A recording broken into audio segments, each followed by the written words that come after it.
ആൻസൈറ്റീനെ നിസ്സാരമായിട്ട് വിട്ട് കഴിഞ്ഞാൽ നമ്മൾ എനിവേസ് നിങ്ങൾ ജീവിച്ചിട്ടുണ്ടാവും, പക്ഷെ നിങ്ങളുടെ കുട്ടികളായിരിക്കും ഇതിൻ്റെ പേര് പല രീതിയിലും ഡിസോർഡറിലിട്ട് പോകാനും അവരുടെ ക്വാളിറ്റി ഓഫ് ലൈഫും നഷ്ടപ്പെടുന്നതും അങ്ങനെയായിരിക്കും. ബ്രീത്തിങ് ചെയ്യുമ്പോൾ നമ്മുടെ വയറ് മുന്നോട്ട് ഒരു ബലൂൺ പോലെ വീർക്കുക, ബ്രീത്ത് ഔട്ട് ചെയ്യുമ്പോൾ അത് സാധാരണ നമ്മൾ ഓപ്പോസിറ്റാണ് ചെയ്യുന്നത്. ആയ ഒരു പേരൻ്റ് ഓർക്കുന്നത്, കുട്ടി പുറത്തോട്ട് പോന്നു, പെട്ടെന്നൊരു ലോറി വന്ന് ഇടിച്ച് ബ്ലഡ് വന്ന് കാലൊടിഞ്ഞു ഹോസ്പിറ്റൽ. അത്രയും ആൻഷ്യസ് ആയിട്ടുള്ള കാര്യങ്ങളായിരിക്കും.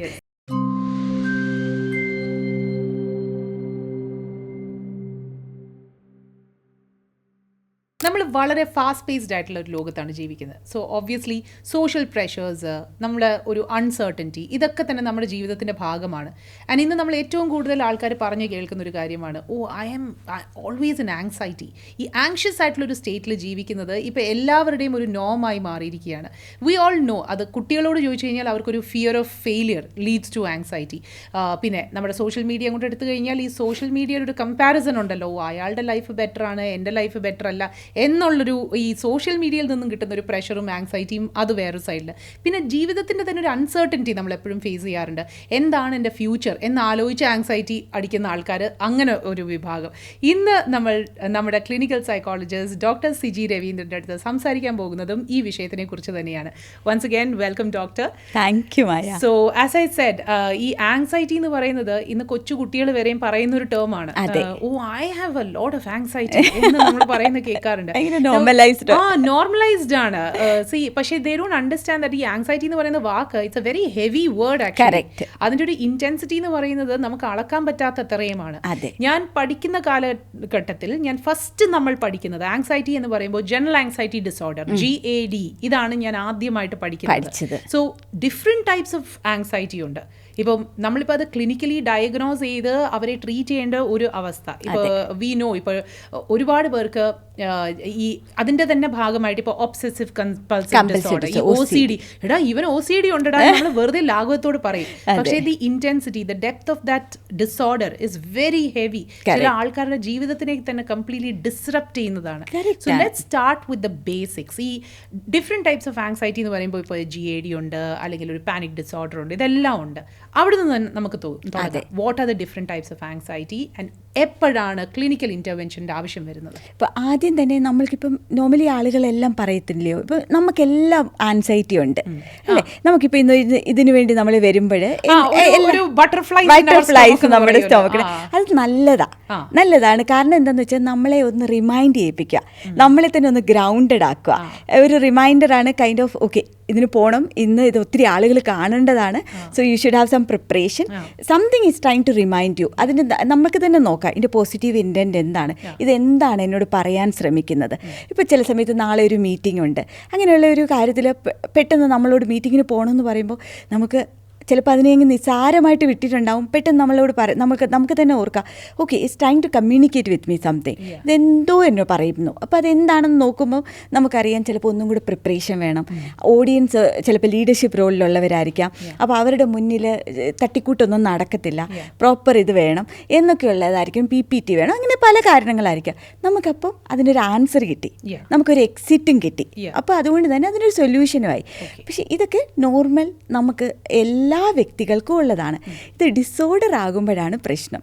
പക്ഷേ ആ ഡിസോർഡർ ഒരാളുടെ, ഞാൻ എപ്പോഴും ഓർക്കുന്നുണ്ട്, ഈ മാനിയ ഫേസിലോട്ടൊക്കെ പോകുന്ന ആളുകളുണ്ട്, അവർ ഇറവലൻ്റായിട്ട് സംസാരിക്കുക, അവരുടെ ഒരു ഇതങ്ങ് നഷ്ടപ്പെടും. അതിലും ഭീകരമാണ്, കാരണം അവരതൊന്നും അറിയുന്നില്ലല്ലോ. അതിലും ഭീകരമാണ് ആൻസൈറ്റി ഡിസോർഡർ ഉള്ള ഒരു വ്യക്തിയുടെ ലൈഫ്. അവർക്ക് ക്വാളിറ്റി ഓഫ് ലൈഫ് ഇല്ല. സത്യം പറഞ്ഞാൽ ക്വാളിറ്റി ഇറ്റ്സെൽഫ് അവർക്കില്ല. കാരണം ഇപ്പം ജനറൽ ആൻസൈറ്റി പറഞ്ഞല്ലോ, ഈ ഡിസോർഡർ പോലും എപ്പോഴും ആദ്യമാണ്. എന്തിനാ ആദ്യം ചോദിച്ചാൽ അവർക്ക് പോലും അറിയത്തില്ല. ഡിഫൈൻ ചെയ്യാൻ പറഞ്ഞാൽ അവർക്ക് പറ്റില്ല. എല്ലാ കാര്യത്തിനും അവർക്കൊരു ആദ്യയോട് പോലെ കാണാൻ പറ്റും. അവർ ആൻഷ്യസ് ആണ്. അപ്പോൾ അത് ഒരു 1 2 അല്ല, 100 കാര്യങ്ങളാണ്. ഇപ്പോൾ ഒരിടത്തൊന്ന് പോകണം, ആ പോകുന്നതിന് മുമ്പ് ആ പ്ലാനിങ്ങിൻ്റെ എഗനിസ്റ്റായിട്ട് എന്ത് നടന്നാലും അവർക്ക് ആദ്യമായിരിക്കും. അപ്പോൾ അവർക്കൊരു ടൈമുണ്ട്, 11 മണിക്ക് ഇന്നത് നടന്നിരിക്കണം, നടന്നില്ലെങ്കിൽ എൻ്റെ ജീവിതം പോയി, 12 മണിക്കുള്ളിൽ ഇത് തീർത്തിരിക്കണം, കഴിഞ്ഞു.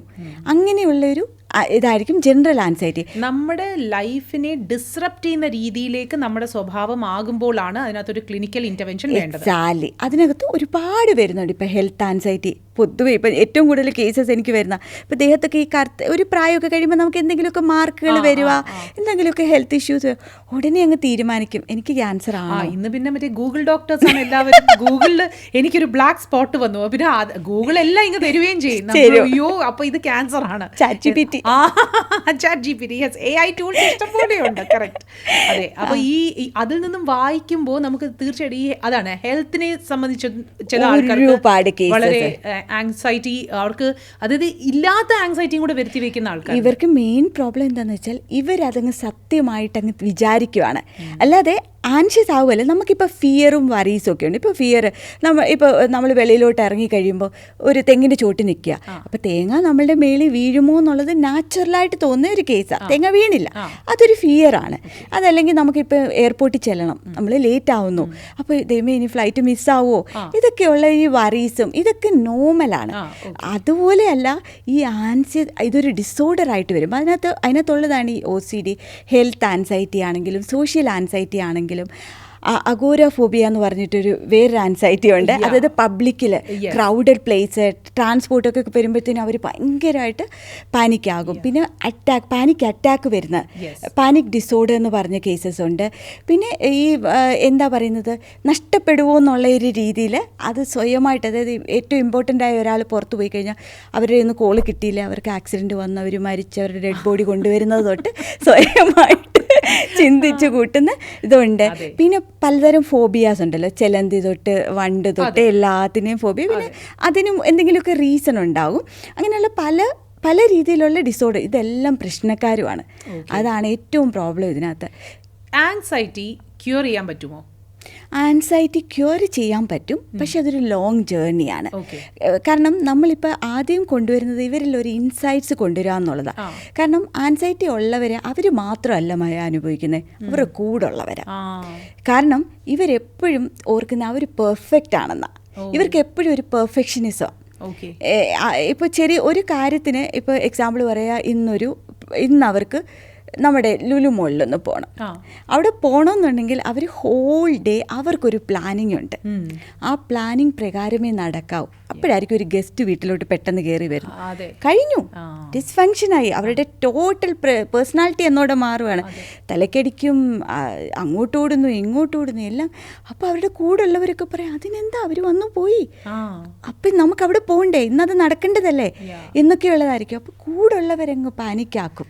അവരാണ് ഏറ്റവും കൂടുതൽ അതിൻ്റെ പേരിൽ അനുഭവിക്കാൻ പോകുന്നത്, കുട്ടികൾ പ്രത്യേകിച്ച്. കാരണം ഭയങ്കര ക്രിട്ടിക്കലാണ് ഇവർ. കാരണം അത് ചെയ്തുകൂടെ, ഇത് പഠിക്കാതിരിക്കുന്നതൊക്കെ കാണുമ്പോഴത്തേനും ഇവർ ആൻഷ്യസ് ആവുകയാണ്. ഒരു മിനിറ്റ് സമയം TV നോക്കുന്നു, അപ്പോൾ ഇതെല്ലാം ഈ കുട്ടികളോട് അങ്ങ് ക്രിട്ടിക്കായിട്ട് ബിഹേവ് ചെയ്യും.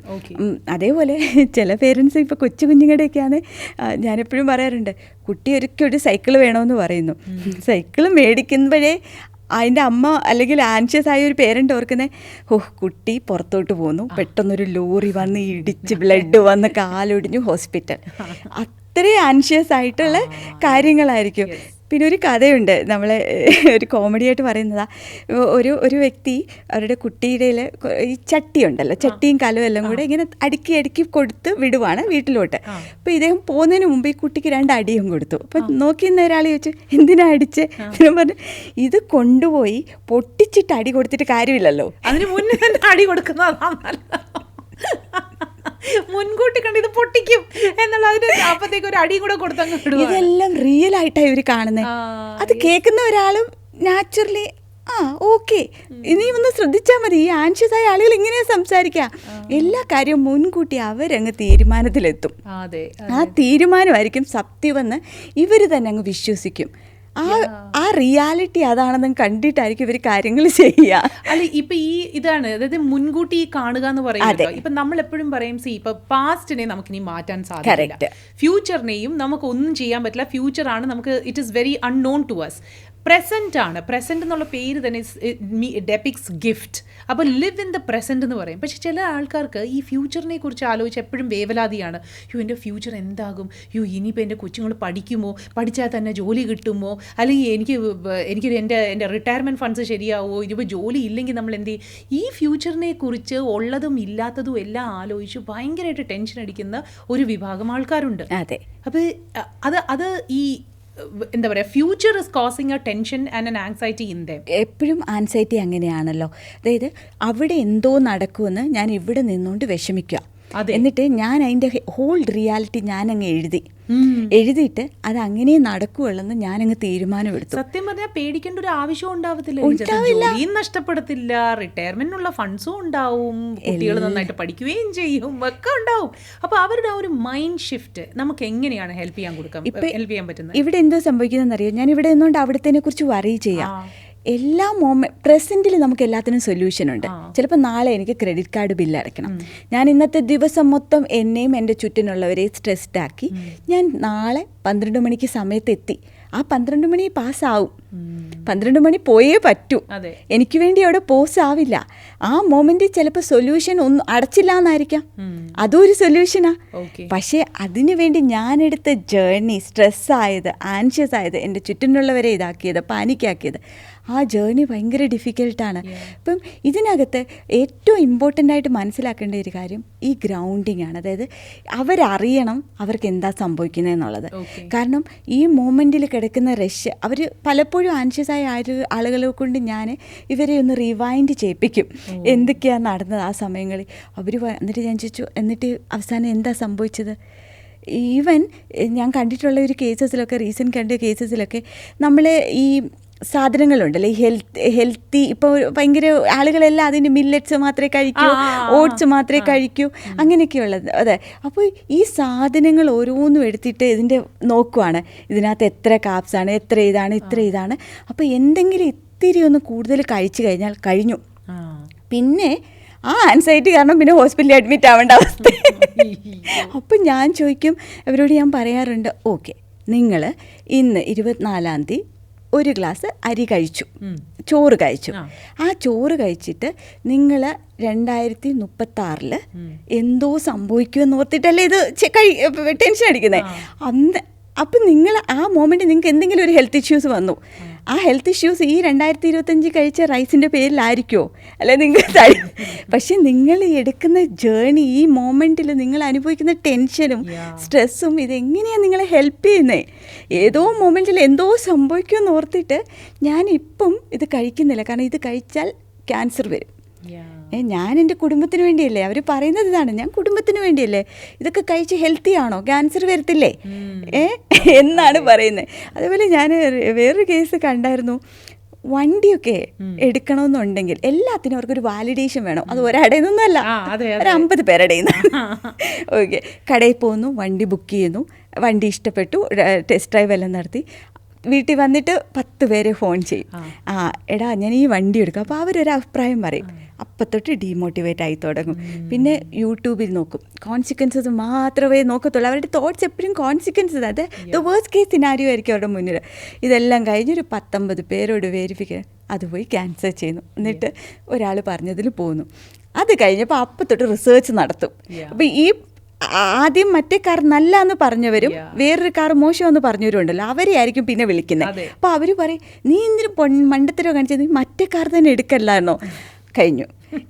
ഈ കൺഫ്യൂഷനിൽ ചിലപ്പോൾ വർഷങ്ങൾ അങ്ങ് നീണ്ടുപോകും. സത്യം, അല്ല, ദാറ്റ് ഈസ് വെരി ട്രൂ. കാരണം ഞാൻ എപ്പോഴും പറയാറുള്ള കാര്യം, എൻ്റെ ലൈഫിൽ ഞാൻ പ്രാക്ടീസ് ചെയ്യുന്നൊരു കാര്യമാണ്, നമ്മുടെ ലൈഫിലെ ഡിസിഷൻസ് സത്യം പറഞ്ഞാൽ നമ്മളായിട്ട് എടുക്കുക. അത് തെറ്റാണെങ്കിലും അത് ശരിയാണെങ്കിലും ദാറ്റ് ഈസ് യുവർ ഫേറ്റ്. അത് നമ്മൾ അക്സെപ്റ്റ് ചെയ്യുക, അത് രണ്ടും നമ്മൾ അതിൻ്റെ ഗുഡ് ഓർ ബാഡ് അത് അക്സെപ്റ്റ് ചെയ്യാനായിട്ടുള്ള ഒരു മൈൻഡ് സെറ്റ് നമുക്ക് ഉണ്ടെങ്കിലുണ്ടല്ലോ, most of the time the outcome will be good also. Exactly. അത് എന്ത് വന്നാലും അത് ആക്സെപ്റ്റ് ചെയ്യാനും അത് ഉൾക്കൊള്ളാനുമായിട്ടുള്ള ഒരു മൈൻഡ് സെറ്റ് ഉണ്ടാക്കി കഴിഞ്ഞാൽ നമുക്ക് ഈ വാലിഡേഷൻ്റെ ആവശ്യം വരുന്നില്ല, നമ്മൾ ഈ 100 പേരോട് ചെന്ന് സംസാരിക്കേണ്ട ആവശ്യം വരുന്നില്ല. You know, it is less stressful actually. നമ്മളെ മാത്രം ബോധിപ്പിച്ചാൽ മതി, നമ്മൾ അതിൻ്റെ റെസ്പോൺസിബിലിറ്റി അങ്ങ് എടുത്താൽ മതിയല്ലോ. പക്ഷേ അവരെ കൊണ്ട് അത് പറ്റില്ല മയ, അതാണ് പ്രശ്നം. നമുക്കിത് എത്ര പറഞ്ഞു കൊടുത്താലും ഇതൊരു ഡിസോർഡറാണ്.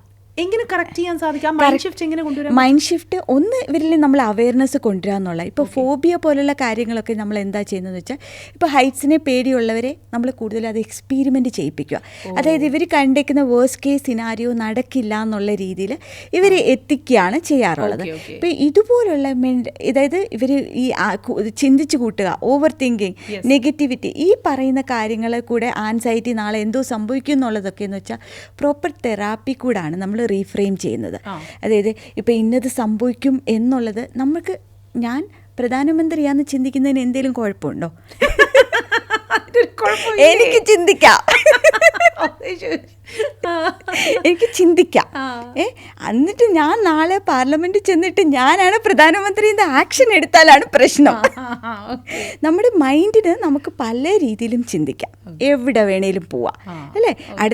അടുത്ത ജന്മം വേണേലും നമുക്ക് ചിന്തിച്ചു കൂട്ടാം. എന്നിട്ട് ആരുടെ ഭാര്യയാകണം, മകളാകണോ എന്ന് വരേലും നമുക്ക് കൂട്ടാം. അതൊക്കെ നമുക്ക് മൈൻഡിന് പറ്റും. നമ്മുടെ ഗ്രേവിയാർഡ് നമുക്ക് ഇവിടെ ഇരുന്നുകൊണ്ട് കാണാം അല്ലേ. അതാണ് മൈൻഡ് പവർ. പക്ഷേ നമ്മൾ മോസ്റ്റ്ലി യൂസ് ചെയ്യുന്നത് അത് പാസ്റ്റിൽ നിന്ന് കുറേ കഥകൾ കൊണ്ടുവരിക, ഫ്യൂച്ചറിൽ നിന്ന് കുറേ കഥകൾ, ഈ നടക്കാത്ത കാര്യങ്ങൾ നടന്നു എന്ന് വരുന്ന ആ മൈൻഡ് പവറിനെ നമ്മൾ ഉപയോഗിക്കുന്നത് അങ്ങനെയാണ്. നെഗറ്റിവിറ്റിയാണ്. Because we are bound to think about it. നമ്മളെപ്പോഴും നെഗറ്റീവാണ് നമുക്ക് കേൾക്കാൻ. അതും ഹ്യൂമൻ്റെ ഒരു ബേസിക് നേച്ചറാണ്. Maybe that is why negative news ആണല്ലോ ഏറ്റവും കൂടുതൽ ഇന്ന് സെല് ചെയ്യുന്നത്. ഹാവിങ് സെഡ് ദാറ്റ്, ഈ ideal mind okay, ideal mind ആങ്സൈറ്റിക്ക് വഴിയൊരുക്കുന്നു എന്ന് പറയുന്നത് ശരിയാണോ? കാരണം നമ്മൾ സാധാരണ പറയും, എസ്പെഷ്യലി നമ്മൾ കുറച്ച് ഈ വീട്ടിലിപ്പോൾ തനിച്ചുള്ള പേരൻസിനെ കുറിച്ചാണ് നമ്മൾ മിക്കപ്പോഴും ഈ ഒരു കാര്യം പറയുന്നത്. അല്ലെങ്കിൽ വീട്ടിലിരിക്കുന്ന ഇപ്പോൾ ഹോം മേക്കേഴ്സ് ആയിട്ടുള്ള, ഹൗസ് വൈഫ്സ് ആയിട്ടുള്ള ഭാര്യമാരുണ്ടാവുമല്ലോ, അവർ ഈ വെറുതെ വീട്ടിലിരിക്കുമ്പോൾ വെറുതെ കാര്യങ്ങൾ ചിന്തിച്ചു കൂട്ടും. നമ്മളിപ്പോൾ പറയാറുണ്ട്, അമ്മ ഒരു കാര്യം ചെയ്യുക, എന്തെങ്കിലുമൊക്കെ കുറച്ച് കാര്യങ്ങളൊക്കെ അവിടെ വല്ല പൂന്തോട്ടോ എന്തെങ്കിലുമൊക്കെ ചെയ്തുകൊണ്ടിരിക്കുക, അല്ലെങ്കിൽ അപ്പുറത്തുള്ള ആ ആൻറ്റിയുടെ അടുത്ത് ചെന്ന് സംസാരിക്കുമോ. അപ്പോൾ ഈ ഒരു എൻഗേജ്ഡ് ആയിട്ട് വെച്ച് കഴിഞ്ഞാൽ idle mind is A devils workshop എന്ന് പറയുന്ന പോലെ ഐഡിൽ മൈൻഡ് ഒരു ആങ്സൈറ്റിയിലേക്ക് നയിക്കുന്നു എന്ന് പറയുന്നത് ശരിയാണോ? മോസ്റ്റ് ഓഫ് ദ കേസസിൽ ആൻസൈറ്റി ഉള്ളവർക്ക് അതൊരു മേജർ റീസൺ ആണ് എന്ന് പറഞ്ഞ് നമ്മളവരെ ബിസി ആക്കുമ്പോഴും അവർ എക്സോസ്റ്റഡ് ആവും. എൻഡ് ഓഫ് ദ ഡേ ബെഡിലോട്ട് വന്ന് കിടക്കുമ്പോഴായിരിക്കും ഇത് മൊത്തം കൂടെ ഒരുമിച്ച് ഇങ്ങോട്ട് വന്ന് തലക്കടിക്കുന്നത്. അപ്പോൾ പിന്നെ ഉറക്കം ഇവർക്ക് ഇല്ലാണ്ട് പോകും. അപ്പോൾ അതുകൊണ്ട് കൂടുതലും നമ്മളിവരെ വെക്കുന്നത് ആ ഗ്രൗണ്ടഡ്, അതായത് ബ്രീത്തിങ് ടെക്നിക്കുകൾ. അതായത് ബേസിക്കലി എന്താ സംഭവിക്കുന്നത്, ഓവർ തിങ്കിങ് വന്നു കഴിഞ്ഞാൽ, ഈ ആൻഷ്യസ് തോട്ട് വന്നു കഴിഞ്ഞാൽ കാട് കയറി എവിടേക്കോ പോയിട്ട് എവിടേക്കോ വരും. ഈ പറഞ്ഞ സെയിം മൈൻഡ് പവർ കാരണമാണ് ഇത് സംഭവിക്കുക. എവിടേക്കോ പോയിട്ട് തിരിച്ചു വരാതെ ഇങ്ങനെ കിടന്ന് അതിൽ കൂടി ഇവരിരുന്ന് കരയുക. പിന്നെ ആരെക്കുറിച്ചാണോ ചിന്തിച്ചത് അവരോട് ദേഷ്യം കാണിക്കുക, സങ്കടം വരിക, ഭയങ്കരമായിട്ടൊരു വിഡ്രോവൽ കാണിക്കുക, വിഷമം, ഇതൊക്കെ ആയിട്ട് അവരിയ്ക്കുമായിരിക്കും. അതേപോലെ ഡിപ്രസീവ് സ്റ്റേജിലോട്ട് പോകുന്നതോ പിന്നെ സ്ട്രെസ്സിലോട്ട് പോകുന്നു, അങ്ങനെ പല സ്റ്റേജ്. സോ ആ സമയത്ത് നമ്മൾ അവരോട് പറയുന്നത്, ആൻഷ്യസ് ആയ ആളുകളോട് തിരിച്ചു വരാൻ പറയും. അതിനാണ് നമ്മൾ കൂടുതലും ബ്രീത്തിങ് ടെക്നിക്കാണ് കൂടുതൽ ഉപയോഗിക്കുക. കാരണം എന്താണെന്ന് വെച്ചാൽ ഈ ഭൂമിയിൽ നമുക്ക് സത്യമായിട്ടുള്ളത് ബ്രീത്തിങ് മാത്രമാണ്. കാരണം നമ്മുടെ കൺമുന്നിൽ നമുക്കറിയാം, ഇത് ഒരു കുറച്ച് സെക്കൻഡ് എനിക്ക് ക്ലോസ് ചെയ്താൽ എനിക്കറിയാവുന്ന ഒരു സത്യം എന്താണ്, അതോടെ ഞാൻ തീർന്നു അല്ലേ. ഇത് മാത്രമേ സത്യമുള്ളൂ, നമുക്ക് അറിയാവുന്നത് ഇതാണ് അല്ലേ. അപ്പോൾ ഇത് ക്ലോസ് ചെയ്ത് കഴിഞ്ഞാൽ തീരുന്നതാണ് നമ്മുടെ ലൈഫ്. അപ്പോൾ ആ ഒരു ഫാക്ടർ ബ്രീത്തിങ് ആണ് നമ്മൾ കൊണ്ടുവരിക. ബ്രീത്തിങ് ആണ് നമ്മളെ അവയർനെസ് കൊണ്ടുവരിക. അപ്പോൾ അതിനുവേണ്ടി നമ്മൾ മോസ്റ്റ്ലി ചെയ്യുന്ന ഒരു കാര്യമാണ് ഒന്നെങ്കിൽ സ്റ്റൊമക്ക് ബ്രീത്തിങ്. അതായത് ബ്രീത്തിങ് ചെയ്യുമ്പോൾ നമ്മുടെ വയറ് മുന്നോട്ട് ഒരു ബലൂൺ പോലെ വീർക്കുക. ബ്രീത്ത് ഔട്ട് ചെയ്യുമ്പോൾ അത് സാധാരണ നമ്മൾ ഓപ്പോസിറ്റാണ് ചെയ്യുന്നത്. ഇതിപ്പോ അകത്തോട്ടാ പോയത്. Stomach should blow like a balloon and when you breath out it should go in. ഒരു പക്ഷേ പാമൊന്ന് അല്ല, ഇപ്പൊ തിരിച്ചാ ചെയ്യണേ. ഒന്ന് കൈ ഒന്ന് എടുത്ത് ഇതിൽ വെക്കുക. എന്നിട്ട് ബ്രീത്തിങ് ചെയ്യുമ്പോൾ ഇല്ല, റിലാക്സ്ഡ് ആയിട്ട് stomach should blow like a balloon, then breathe out. ഇപ്പൊ തിരിഞ്ഞാ ചെയ്യുന്നേ. അപ്പൊ ബ്രീത്തിങ് ചെയ്യുമ്പോൾ stomach should blow like a balloon. Then breathe out ചെയ്യുമ്പോൾ വയറ് അകത്തോട്ട് പോകണം. ഇത് തന്നെ. നമുക്ക് വേറെ ഒന്നും ചിന്തിക്കാൻ പറ്റില്ല, കാരണം നമ്മൾ ഓപ്പോസിറ്റ് പോവും. ഇതൊരു നല്ല ബ്രീത്തിങ് ടെക്നിക്കാണ്. നമ്മൾ ഇരിക്കുന്ന ആ സറൗണ്ടിലേക്ക് തിരിച്ചു വരാൻ, കാരണം അവയർനെസ് ആണല്ലോ ഇതിന് ഏറ്റവും ഇമ്പോർട്ടൻറ്റ്. പിന്നെ നമ്മൾ അതേപോലെ ഇതിൻ്റെ ബാലൻസ് ആയിട്ട് ഇതൊരു 5 ടൈം ചെയ്തിട്ട് നമ്മൾ അവരോട് പറയും ചെസ്റ്റിൽ കൂടെ, അതായത് നമ്മൾ ഈ ഭാഗത്തെ മറന്നു കളയാം, ഡയഫ്രത്തിൽ മാക്സിമം ഓക്സിജൻ ഫില്ല് ചെയ്യുന്നത്, എക്സാല്, ദെൻ ബ്രീത്ത് ഔട്ട്. പിന്നെ ചെയ്യേണ്ടത് forget about നമ്മുടെ എൻറ്റയർ പാർട്ട് ഇവിടെ തൊട്ട് താഴോട്ട് മറക്കുക, ഉള്ളി നോസിൽ കൂടെ. സോ നമ്മുടെ ഫോക്കസ് മാറ്റുകയാണ്. ആദ്യം നമ്മൾ വയറിലേക്ക് വരുന്നു, then your diaphragm, your chest, and then you go to your nose. എക്സാലി. അങ്ങനെ നമ്മൾ 3 സ്റ്റേജിൽ കൂടെ ബ്രീത്തിങ് ചെയ്ത് നമ്മൾ നോർമലി അവരെ ഒന്ന് ഈ ഗ്രൗണ്ടഡ് നമ്മളെ ഒരു പൊസിഷനിലിട്ട് മൈൻഡ്ഫുള്ളായിട്ട് തിരിച്ചു വരാൻ വേണ്ടി കൊണ്ടുവരാറുണ്ട്. അങ്ങനെയുള്ള പല മെത്തേഡ്സ് നമ്മൾ ഉപയോഗിക്കുന്നുണ്ട് ഇവരെ ആ സ്റ്റേജിലോട്ട് കൊണ്ടുവരാൻ. പിന്നെ വേണ്ടത് ഇതിന് പ്രോപ്പർ ട്രീറ്റ്മെൻ്റ് ആണ്. ഇതിന് ചിലപ്പം മെഡിസിൻ ഇൻ്റർവ്യൂൻ ചെയ്യേണ്ട കേസസ് ഉണ്ട്. ഇപ്പോൾ OCD മെഡിസിൻ ഇൻ്റർവ്യൂൻ ചെയ്യേണ്ട കമ്പൽസറി ചെയ്യണം, കാരണം അല്ലെ അവർക്കൊരു ക്വാളിറ്റി ഓഫ് ലൈഫ് ഇല്ലാതെ ലൈഫ് ലോങ് ഇവർ അനുഭവിക്കും. കാരണം റീസൺ എന്താണെന്ന് വെച്ചാൽ ഇവർക്ക് എല്ലാം, അതായത് ഇപ്പോൾ എക്സാമ്പിൾ പറയുക, ഇപ്പോൾ ബുക്ക് വായിക്കുന്ന ഒരാളാണെങ്കിൽ ഇവർ ചിലപ്പോൾ ഒരു ബുക്കൊക്കെ പെട്ടെന്ന് ഒരു 4 ദിവസം കൂടി വായിക്കുമായിരിക്കും. കുറേ കഴിയുമ്പം ചിലപ്പോൾ പല റീസൺ കൊണ്ടും ഇവർക്ക് ഫോക്കസ് കിട്ടിയെന്ന് വരത്തില്ല. അപ്പോൾ തൊട്ട് ഇവർ ചോദ്യം ചെയ്യാൻ തുടങ്ങും, എനിക്കെന്തോ പ്രോബ്ലം ഉണ്ട്, എൻ്റെ മെമ്മറിക്ക് എന്തോ പ്രശ്നമുണ്ട്, ഞാൻ ഇങ്ങനെയൊന്നും അല്ലായിരുന്നു എന്നുള്ള രീതി സ്ട്രെസ്സ് കൂടി വരും. അപ്പോൾ ഇവർക്ക് 10 പേജ് എന്ന് പറഞ്ഞാൽ 10 പേജ് വായിച്ചില്ലേൽ കഴിഞ്ഞു. അവ നിസ്സാര കാര്യം, ഇപ്പോൾ ഒരാളെക്കുറിച്ച്, ഇപ്പോൾ കുടുംബത്തിലുള്ള ഒരാൾ, അയ്യോ ഇനിയും വല്ല കുഴപ്പവും വരുമോ, കാരണം ഇവർക്ക് ഓൾറെഡി ആൻസൈറ്റി ഉണ്ട്, പതിയെ പോണേ, വണ്ടിയൊക്കെ ഓടിക്കുന്നത് ശ്രദ്ധിച്ച് പോണേ എന്നൊക്കെ പറയും. അപ്പോഴേ പോയി കഴിഞ്ഞപ്പോൾ അയ്യോ ഞാൻ അങ്ങനെ ചിന്തിച്ചല്ലോ, എന്നാൽ ഒരു 10 നന്മ നിറഞ്ഞ മറിയുമേ ചൊല്ലാം, അല്ല ഓം നമഃ ശിവായ ചെല്ലാം. അപ്പോൾ അത് ആ ഒരു മാജിക്കൽ നമ്പർ ഇവരുടെ മനസ്സിലുണ്ട്, അത്രയും പറയണം. അത്രയും പറഞ്ഞില്ലെങ്കിൽ എന്തോ സംഭവിക്കും, എൻ്റെ കുട്ടിക്ക് എന്തോ സംഭവിക്കും. ഇങ്ങനെ എന്താ വെച്ചാൽ ഞാൻ എക്സാമ്പിൾ പറയുന്നതെന്ന് വെച്ചാൽ ഇതുപോലെ ആദ്യമാണ്. അപ്പോൾ എപ്പോഴാണ് ഇവരൊന്ന് ക്വാളിറ്റി ഇവർക്കില്ലല്ലോ, എപ്പോഴും ഇതൊക്കെ തന്നെ ആയിരിക്കും ചിന്തകൾ, നെഗറ്റിവിറ്റി ആൻഷ്യസ് ആയിട്ടുള്ള ഒരു ഓടിച്ചാടി ഇവരുടെ ഇങ്ങനെ പലയിടത്തുനിന്ന് ജമ്പ് ചെയ്ത് ഇങ്ങനെ നടപ്പായിരിക്കും. അപ്പോൾ ഇവർക്ക് ഒരിക്കലും ഒരു മൊമെന്റ് പോലും ഒന്ന് പീസ്ഫുള്ളായിട്ട് സമാധാനം ഇല്ല, റിലാക്സ് ചെയ്യാനേ അവർക്ക് പറ്റത്തില്ല. ഒരുപാട് പേര് ഇതേപോലെ പറഞ്ഞു കേട്ടിട്ടുണ്ട്, അയ്യോ മോളെ എനിക്ക് ഒരു സമാധാനവും ഇല്ല, എൻ്റെ ലൈഫിൽ എനിക്ക് ഇന്നേ വരെ സമാധാനം ഉണ്ടായിട്ടില്ല. അത് ഐ ഫീൽ അത് കാരണം എന്ന് പറഞ്ഞു കഴിഞ്ഞാൽ ഇവരുടെ സമാധാനത്തിന്റെ കീ ഇവർ മറ്റൊരു ആളുടെ കയ്യിലാണ് കൊടുത്തിരിക്കുന്നത്. എൻ്റെ ഈ സമാധാനത്തിന്റെ റീസൺ ഞാൻ തന്നെ ആകണം എന്നുള്ളൊരു റിയലൈസേഷൻ അല്ലേ ഏറ്റവും ഇമ്പോർട്ടൻറ്റ്. കാരണം എന്താണെന്ന് വെച്ചാൽ ഞാൻ മോസ്റ്റ് ഓഫ് ദി ടൈം ഇവരുടെ പ്രോബ്ലംസ് ഇവർക്ക് ഒരുപാടുണ്ടല്ലോ, എല്ലാം അങ്ങ് പ്രശ്നമാണ്. ഇപ്പോൾ അവരോട് നമ്മളൊന്ന് ഇരിക്കുകയാണ്, എന്ത് പറ്റി വിഷമിച്ചിരിക്കുന്നതെന്ന്, മൂടി ശരിയെല്ലാം തോന്നുന്നല്ലോ, കഴിഞ്ഞു. പിന്നെ അവർക്കൊരു കുറേ കാര്യങ്ങളുണ്ടായിരിക്കും പറയാൻ. അത് പറഞ്ഞതുകൊണ്ട് സമാധാനമുണ്ടോ ഇല്ല. അതേപോലെ ചുറ്റിനുള്ളവർക്കും ഇതൊരു പ്രശ്നമാണ്. കാരണം അവർ കോൺസ്റ്റൻ്റ്ലി ഇത് കേൾക്കുമ്പോൾ ഉണ്ടല്ലോ അവർക്കും ദേഷ്യം വന്നു തുടങ്ങും. നീ വെറുതെ ഓവർ തിങ്ക് ചെയ്യുക, നിനക്ക് എന്തോ അത് പിന്നെ ഒരു പ്രശ്നമാവും. അതെ, എന്നും ഇതേ ഉള്ളല്ലോ പറയാനായിട്ട്, വേറെ ഒന്നും ഇല്ലേ പറയാനായിട്ട്, എന്നും ഇതിനെക്കുറിച്ച് ചിന്തിച്ചുകൊണ്ടിരിക്കുന്നു എന്നായിരിക്കും അവർ ചിലപ്പോൾ എപ്പോഴും ആരോടെങ്കിലും പറയുമ്പോഴത്തേക്കും. അതാണ്, നിനക്കിത് മാത്രമേ ഉള്ളൂ പറയാൻ, നല്ലതൊന്നും ചിന്തിക്കാനില്ലേ എന്നൊക്കെ പറയുമ്പോഴത്തേനും അവർ കുറ്റക്കാരാവും. പിന്നെ അവരെക്കുറിച്ചായി കണ്ടോ, പണ്ടിങ്ങനെയൊന്നും അല്ലായിരുന്നു, ഞാൻ എന്തെങ്കിലും പറയുമ്പോൾ എൻ്റെ കൂടെ ഇരുന്ന് കേൾക്കുമായിരുന്നു, അപ്പോൾ എന്നോട് താല്പര്യമില്ല എന്നിട്ടാ. മക്കളാണെങ്കിലും കുറേ കഴിയുമ്പോൾ എക്സോസ്റ്റഡ് ആവത്തില്ലയോ, ഈ അമ്മയ്ക്ക് ഒരു പണിയില്ലേ, അമ്മേ ഈ അച്ഛന് ഒരു പണിയില്ല, എന്തിനാ ഇങ്ങനെ ടെൻഷൻ അടിക്കുന്നത്, നിങ്ങൾ എന്താ ഇങ്ങനെ ആവുന്നത് എന്നൊക്കെ ചോദിച്ചു കഴിഞ്ഞാൽ, നിങ്ങളെയൊക്കെ ഞാൻ കഷ്ടപ്പെടുത്തി വളർത്തി, കഷ്ടപ്പെട്ട കഥകളായിരിക്കും പിന്നെ പറയാം. അപ്പോൾ പിന്നെ ഇവർക്ക് ആദ്യം കയറുവാണ്, മക്കളൊന്നും ഇപ്പോൾ പറഞ്ഞ അനുസരിക്കുന്നില്ല, എങ്ങനെ നമ്മൾ വളർത്തിയതാ, ഒരുപാട് മാറിപ്പോയി, കുട്ടികൾ മാറിപ്പോയി എന്ന് പറഞ്ഞ ഒരു സെറ്റ് ഓഫ് പിന്നെ സ്റ്റോറീസ് അവർക്ക് അടുത്ത ഒരു കഥയും കൂടായി ഉണ്ട്. അപ്പോൾ ഇതിന് നമ്മൾ തമ്മിൽ ഡിസ്കസ് ചെയ്തൊരു കാര്യമായിരുന്നു. കാരണം ഒരു അലമാര നിറയെ നമ്മൾ മെസ്സി ആയിട്ട് കുറേ തുണികൾ കുത്തി നിറച്ച് വെച്ച് കഴിഞ്ഞാൽ നമ്മൾ എപ്പോഴെങ്കിലും അത് ഓപ്പൺ അപ്പ് ചെയ്യുമ്പോൾ എന്തോ സംഭവിക്കുന്നത് മൊത്തം കൂടെ നമ്മുടെ അതേ സിറ്റുവേഷനാണ്. ഒരു കബോർഡ് നിറയെ മെസ്സി ആയിട്ട് വെച്ചിരിക്കുന്ന ഒരു കബോർഡാണ് ഇവരുടെ ബ്രെയിന്.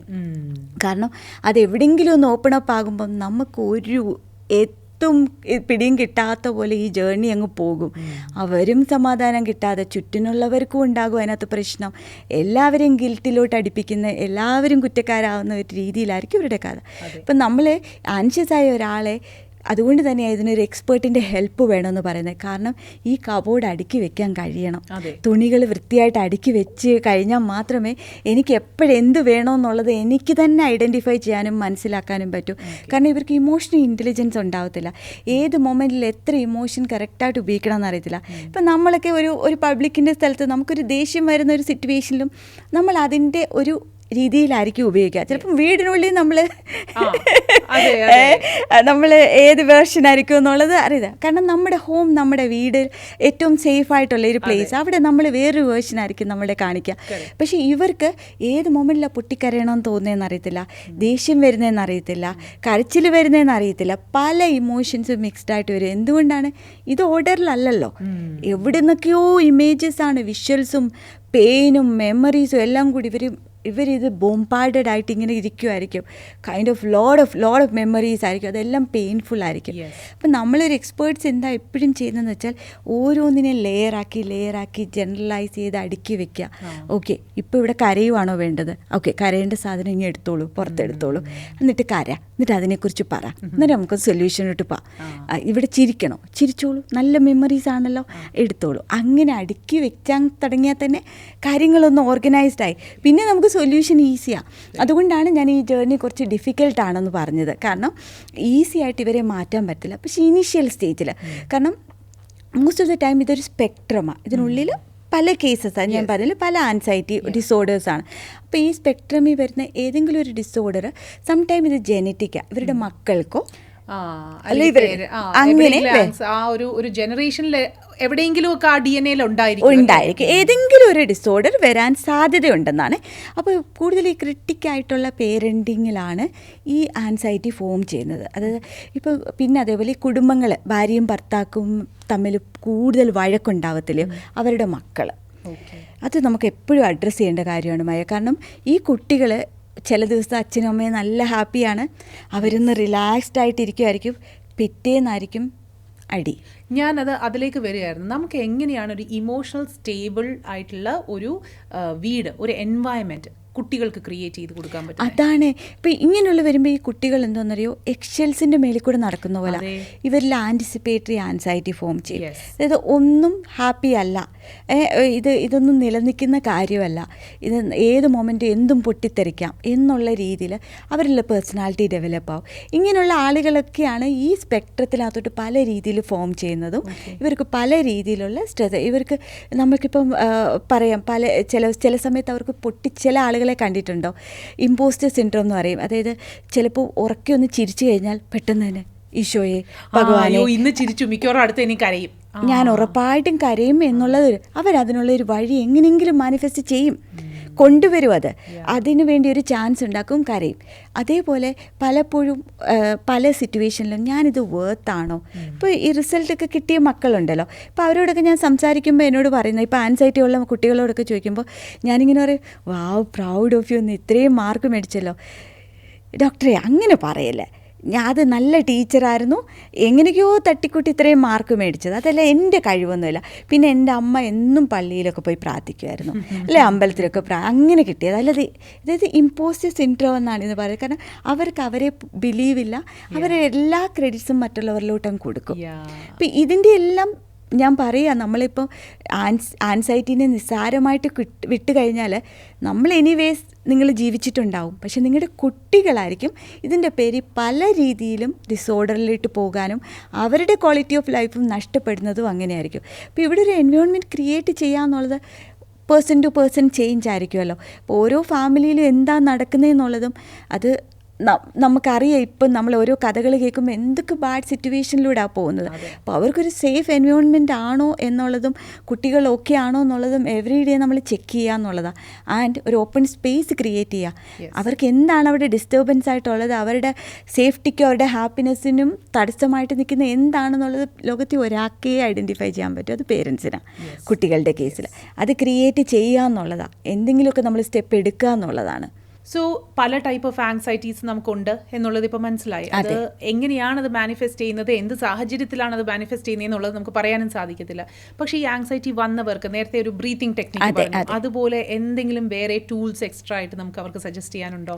ഉറപ്പായിട്ട്. സോ മോസ്റ്റ്ലി ഈ പറയുന്ന ഏത് ആൻസൈറ്റി ആണെന്നുള്ളതുകൂടെ നമ്മൾ നോക്കണം. ഇപ്പോൾ ഞാൻ പറഞ്ഞില്ലേ, ഇപ്പോൾ ഫോബിയൊക്കെ ഉള്ളവർക്ക് ഈ പാറ്റ, അപ്പോഴത്തേനും അതേപോലെ പാനിക് അറ്റാക്ക് വരുന്നവരും പാനിക് ഡിസോർഡർ ഒക്കെ ഉള്ളവർ എന്താണെന്ന് വെച്ചാൽ പെട്ടെന്ന് ഈ ഹാർട്ട് അറ്റാക്കിൻ്റെ സിംറ്റംസ് ഇല്ലയോ, അതായത് നമ്മുടെ ബോഡി ഫ്രീസായി പോകുന്നു, നമുക്ക് ബോഡി പെയിൻ വരുന്നു, നമുക്ക് ഒന്നും ചെയ്യാൻ പറ്റാതെ ഒരു ഫൈറ്റ്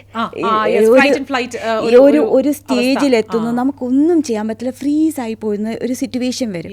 അപ്പോഴേ ഈ മൊമെൻറ്റിലൊക്കെയും നമുക്ക് വേണ്ടത് നമ്മൾ ആ സ്റ്റേജിലോട്ട് തിരിച്ചു വരിക എന്നുള്ളതാണ്. പെട്ടെന്ന് ചിലർക്ക് ലിഫ്റ്റിലൊക്കെ കയറി കഴിയുമ്പോൾ ഉണ്ടാകാറുണ്ട്. അപ്പോൾ ഈ പല സ്റ്റേജിലുള്ളവരെയും നമ്മൾ ആദ്യം വേണ്ടത് അവയർനെസ് ക്രിയേറ്റ് ചെയ്ത് അവർക്ക് നാച്ചുറലി ബ്രീത്ത് ചെയ്യുക എന്നുള്ളതാണ്. കാരണം അവർ ഭയങ്കര ഒരു വല്ലാത്ത സ്റ്റേജിലായിരിക്കും. അപ്പോൾ അതിന് നമ്മൾ നോർമലി ചെയ്യുന്നത്, നമ്മളിപ്പോൾ പേപ്പർ ബാഗ്സ് ഒക്കെ ഉണ്ടല്ലോ, അതിലോ അത് വല്ലെന്നുണ്ടെങ്കിൽ നമ്മൾ ഭിത്തിയോട് ചേർന്നിട്ടൊക്കെ നിന്നിട്ട് ബ്രീത്തിങ് ഒരു 4 ടേക്ക്, അതായത് ബ്രീത്തിങ് ചെയ്യുക 4 തവണ, അതേപോലെ ബ്രീത്ത് ഔട്ടും 4 times ചെയ്യുക, അത് റിപ്പീറ്റഡ്ലി ചെയ്യുക. ഓക്കെ, അങ്ങനെ നമ്മൾ ചെയ്യുമ്പോൾ തന്നെ ഓട്ടോമാറ്റിക്കലി നമ്മുടെ നെർവസ് സിസ്റ്റത്തിനെ തന്നെ അത് കാം ഡൗൺ ചെയ്യും. അതൊന്ന് ചെയ്യാറുണ്ട്. പിന്നെ നമ്മൾ നോസ് ബ്രീത്തിങ് തന്നെ, ഇത് ഒരു നോസ്ട്രിലും കൂടെ ബ്രീത്തിങ് ചെയ്യുന്നു, അത് നോസ്ട്രിലും കൂടെ റിലീസ് ചെയ്യുന്നു, അത് നമ്മൾ ചെയ്യാറുണ്ട്. ആൻഡ് ഏറ്റവും എനിക്കിഷ്ടപ്പെട്ട ഒരു ടെക്നിക്കും ഏറ്റവും കൂടുതൽ എഫക്റ്റീവായിട്ട് എനിക്ക് തോന്നിയൊരു കാര്യം ഇതാണ്. നമ്മൾ ചുറ്റിനുള്ള ഒരു 5 കാര്യങ്ങളെ കാണുന്നു. ഓക്കെ, കാണുമ്പോഴും നമ്മൾ ഡീറ്റെയിൽ ആയിട്ട് പോകുന്നു. അപ്പോൾ ഓരോ കാര്യങ്ങളും, ഇപ്പോൾ ഓറഞ്ച് കളർ സോഫയാണല്ലോ, ഡൈവേർട്ടിംഗ് ദ മൈൻഡ്. അതായത് ഞാൻ മൈക്ക് കാണുന്നു, അത് ബ്ലാക്ക് ഇൻ കളറാണ്, ലോങ് ആണ്, ഡീറ്റെയിലോട്ട് പോവാ. അങ്ങനെ ഒരു 5 കാര്യങ്ങളെ ഒബ്സർവ് ചെയ്യുന്നു, അതിനെ നോട്ട് ചെയ്യുന്നു. അതിനുശേഷം നമ്മളൊന്ന് ചെവി കണ്ണടച്ചിട്ട് ഒരു 3 സൗണ്ട് ഈ റൂമിലുള്ളത് കേൾക്കാൻ ശ്രമിക്കുക. നമ്മൾ എവിടെയാണോ ഇരിക്കുന്നത് അതുവരെ കേൾക്കാത്ത സൗണ്ട് നമ്മൾ കേൾക്കും. അപ്പം തന്നെ നമ്മുടെ ബ്രീത്തിങ് കുറഞ്ഞ് വരുന്നു, നമ്മളൊന്ന് റിലാക്സ്ഡ് ആവുന്ന നമുക്ക് നമ്മുടെ കൺമുന്നിൽ അറിയാം. അത് നമുക്ക് എപ്പോഴും ചെയ്യാവുന്ന ഒരു കാര്യമാണ്. പിന്നാണ് ഒരു 2 കാര്യങ്ങളെ ഒന്ന് ടച്ച് ചെയ്ത് നോക്കുക. പിന്നെ ചെയ്യുന്ന ഓൾഫാക്ടറി ഗസ്റ്ററ്ററി, അതായത് ടേസ്റ്റ് ആൻഡ് സ്മെൽ. ഏതെങ്കിലും ഒരു നല്ല മണമുള്ള ഒരു സാധനത്തെ എടുത്ത് മണക്കുക, അല്ലെങ്കിൽ ഒരു നനഞ്ഞ തുണി എടുത്ത് മുഖമൊക്കെ ഒന്ന് ഒപ്പുക, കഴുകുക. അതായത് ലാവൻഡർ ഓയിൽ ഇട്ടിട്ട് കുളിക്കുന്നത്.